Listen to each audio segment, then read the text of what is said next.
Al-Munawi says there are two types of haya. The natural type of haya and also nandyan yung na-develop na haya.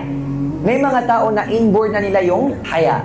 Like inborn na malasiran ni kaya. Mga tao na bata pa lang, mahihiyain na sila. May mga kapatid tayo, may mga classmate tayo na hindi talaga nagsasalita kasi napaka mahihiyain, very demure. So that is the natural type of haya. And the second type of haya is the developed one. Yung before wala kang hiya or wala ka pang kumbong, tapos ginaid ka ng Allah, nahanap mo yung mga seminar, nahanap mo yung mga good companions, slowly, nadidevelop sa'yo yung haya. Before, nung hindi ka pa nagtatawba, yung sabi nila, jahiliya, times of ignorance, napaka-open mo sa mga lalaki. Lahat ng mga lalaki, kinakausap mo na walang barrier. Minsan tinatapik mo pa, kuya.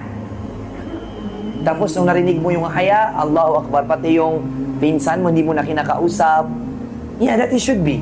Kasi yung pinsan mo, pwede kanyang asawahin. Yung asawa ng ate mo, pag namatay siya, pwede kanyang, wag mo yan kinukuya-kuya, na napaka-close mo sa kanya na wala kang demure kapag kinakausap mo siya, kuya, miyaka kang ano. Tapos kayo lang minsan sa bahay, Allahu Akbar, a great door to fitna. No, kahit asawa pa yan ng ate mo. Kasi lalaki lang yan, pwede yan mafitna. Walang sinasanto ang syaitan. Hindi sinasabi ng syaitan na, hindi to kasali kasi magkapatid. No. Alam nyo yan, right? Merong magkapatid nag-away dahil sa asawa ng isa sa kanila.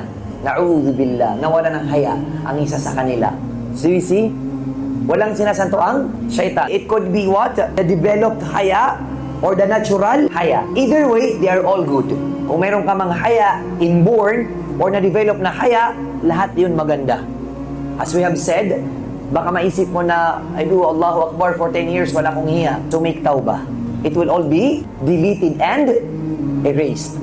It's like you are a newborn. So you see the power of tawbah. When you make tawbah, yung inborn na haya, para kayong magkapareho ng ajr, ng reward, because of the sincere tawbah. So that is the beauty of having a haya. May it be natural or developed. It gives you that feeling of what to do and what not to do.